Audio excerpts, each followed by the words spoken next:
Three questions you must always ask before going into a committed and serious relationship with anybody. Number one, what happens when you no longer feel this way? At the beginning of every relationship, it's all lovey-dovey. Everybody is happy. There's no friction, there's no fight, there's no quarrel. Everything is going so good, no disagreements. This is a good question to ask before committing. What happens when you stop feeling this way?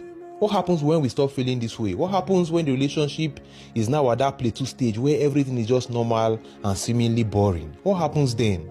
What happens at that stage? How do we spice up the relationship? How do we make the relationship work when it gets to that stage? Because that is the stage that requires more effort to make the relationship work. So what are we going to do when we get to that stage?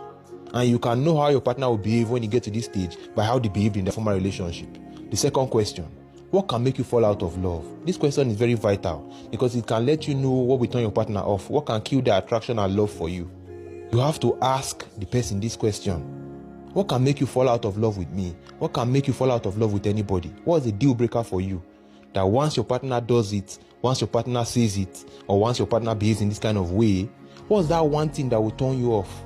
You need to know what will make your partner fall out of love. Not only so that you avoid it, but also so that you can do the exact opposite of that thing to keep the love flowing and make the relationship work in the long term. Now, the third question, what's your love language? This is one of the best questions you can ask because it will let you know how you can make your partner fulfilled and happy in that relationship. Now, you are not doing these things that your partner says will make them happy just so that you can make them happy, because you cannot make anybody essentially happy. You are doing these things because you are a thoughtful and emotional intelligent person, because you care about your partner. You think about what makes them happy and what ticks them on, and you want the relationship to work. So make sure you ask these questions before you go into a committed relationship.